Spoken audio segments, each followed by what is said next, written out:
Hello, it's Film Frenzy. I know it's been a very long absence. I'm so sorry for that, but I'm back with a ranking video of all 6 Mission Impossible films. I know it's coming a little late, but I finally saw Fallout on August 7th, so I'm going to kick it off right away with my least favorite, shouldn't surprise anyone, Mission Impossible 2. So recently I went through the process of rewatching all 5 of the prior Mission Impossible films before seeing Fallout, so I just could tell how much I liked each one again, because to refresh my memory. Anyway, Mission Impossible 2 was pretty much as weak as I remembered. It is definitely the weakest by far in the Mission Impossible series. I would still give it a positive 3 out of 5. I enjoyed it greatly, but John Woo's direction can be a little bit over the top and cheesy sometimes. Like that motorcycle fight, it's cool, but it's a little cheesy. I do love that beach fight at the end, but like with all the birds and stuff, it feels very contrived and stuff, and like just very overdone, especially with the main villain premise of just we're gonna create this disease and create a cure to make money. I feel like that's done like literally like every action movie. That's so overdone. So I thought it was cliched. The villain was okay in how he had some connections to the main girl, Fanny Newton, who I think is great job, excellent addition for this movie. But overall, like, the villain is just in for money. It's not a very interesting film. There's no real deep themes here or anything. Tom Cruise is a solid performance, but there's not really a ton for him to do. Overall, this is definitely the weakest in the series. At the 5 spot, I have a controversial pick, Mission Impossible Ghost Protocol, the 4th film in the series. Please don't turn off the video. Let me explain. Ghost Protocol is a great movie, okay? That just is a testament to how great the Mission Impossible series is, that this is only nabbing the 5 spot. And it's a big step up from Mission Impossible 2. That was a 3 out of 5. This is like a 4 out of 5. And my main grievances with this film are that I find the plot can be a little cliched at times, in how it's like just another one of those movies about like nukes and stuff and like the Russia conflict. And I think the villain is kind of a little far-fetched and almost a little contrived for the film, and how he's just not really like believable about how he just thinks that just nuking the world, he's curious to see what will happen, or even he doesn't care about seeing what will happen. He just thinks it's important in the evolution. Like, he was just kind of crazy and all over the place. I thought this film was just kind of running down the numbers in terms of like how Tom Cruise, he's on the run and stuff, and he's a fugitive. It felt very like by the numbers in that regards. I do think there's some great acting. Like, I love Jeremy Renner being introduced, and Simon Pegg having a bigger part as Benji. And there's some great drama between Jeremy Renner and Tom Cruise in terms of Tom Cruise's wife and stuff, Michelle Monaghan, who was in the previous film. But overall, it's not the strongest, even though many people love it. But I have to say that Burj Khalifa scene might be the best action scene in the entire series, just because of the pure tension. It's so damn memorable. I do love that scene. As what may come off as another controversial pick, I have the latest Mission Impossible Fallout, at the number 4 spot. So I just came back from the theater after watching it, and honestly, I was a little underimpressed. Don't get me wrong, I actually did love this movie, and as you could tell by Ghost Protocol, if I give that a 4 out of 5, that means I give this even higher. A 4.25 out of 5 is a remarkable movie. This franchise has just so many great movies, so that's why it's coming in so low. But when I did see lots of critics say it was the best in the franchise, or one of the best, I was very amped up, especially after how much I love Rogue Nation, which you'll see later on the list. But I was a little underimpressed. Like, here's the thing. Action, I would say it's probably the highest in the series. Besides the Burj Khalifa scene, this is the best action, I would say. Because there's so many great scenes, like the bathroom fight, or the ending with all the helicopters and the cliffs. That's insane. And overall, this movie is just probably the most action-packed. It's so entertaining from start to finish. It's very funny. It has some great dialogue, although I find that sometimes when it tries to get into the more dramatic moments, they feel very forced and inserted in. So there's like these really like just obvious tonal shifts, which I'm not a big fan of. And then I feel like, and also another kind of manipulative thing is some of these twists I feel like are purposely put there right, like, and then they immediately go back into like wait, like to subvert the viewer's thoughts and stuff. And I feel like it was just more manipulative than other Mission Impossibles in terms of twists.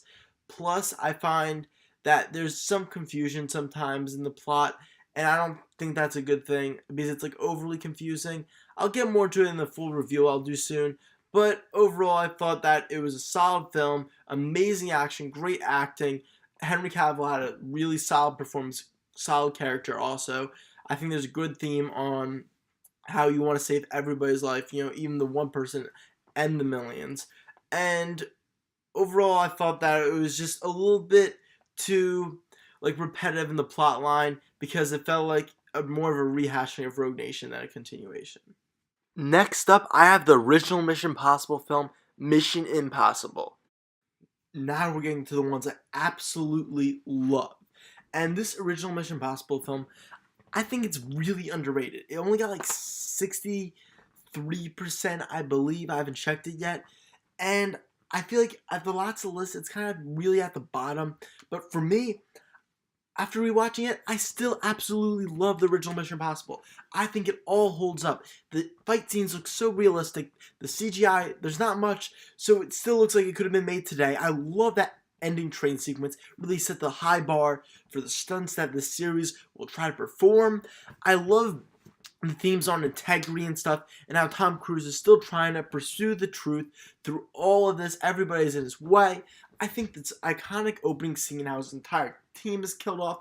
I love the twists. This is kind of like the mystery version of the Mission Impossible films because each one kind of has a different like genre, almost like mini genre. I think this one's a mystery, and I love mysteries. I think this one is an excellent 4.5 out of 5. This movie really should be rewatched, and people should see that. It's an amazing film, and it set an insanely high bar for this franchise. I think it's an abomination it got such low reviews.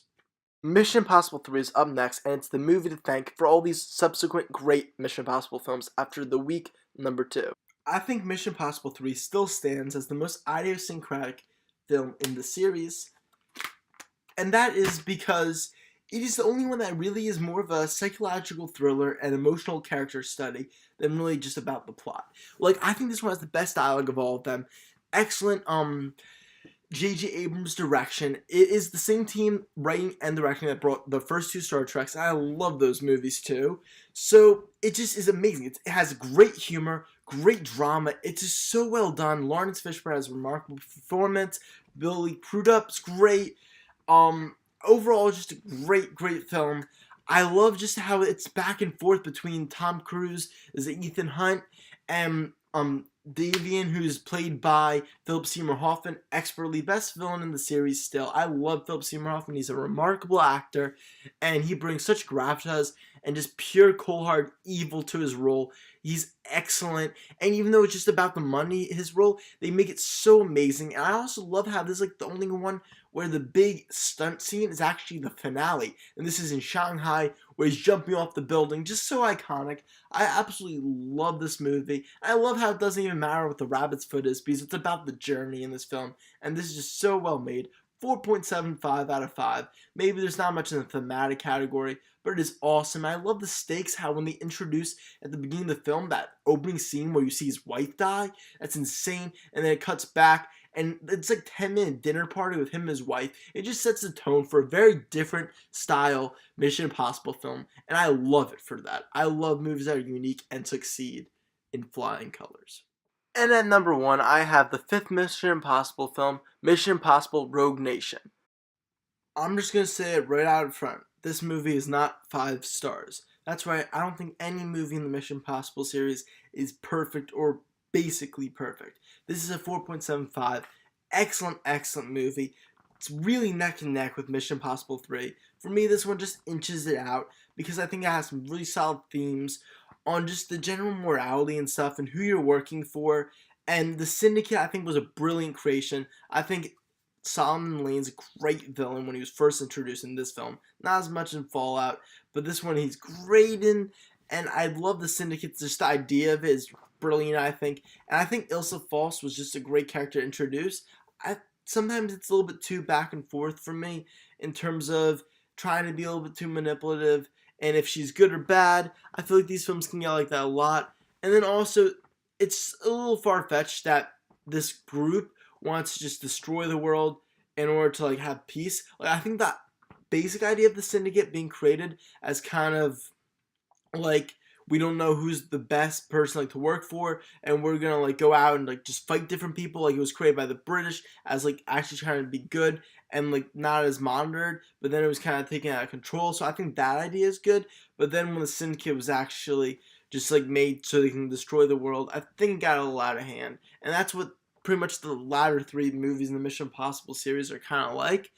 But overall, this movie is insane. I love the action sequences, like with the motorcycle chase. That was awesome.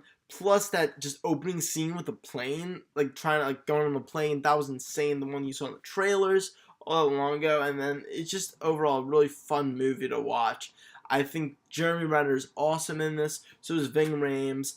And I think this is the best movie for Simon Pegg's Benji. He's hilarious in this. Overall, spectacular film. This is a spectacular series. I can't wait to see what more the Mission Impossible series has to offer. Stay tuned for my Mission Impossible Fallout review coming very soon. Sorry for the long absence once again. See you guys later from Film Frenzy. Make sure to like and subscribe. Comment your rankings. See you guys later. Bye.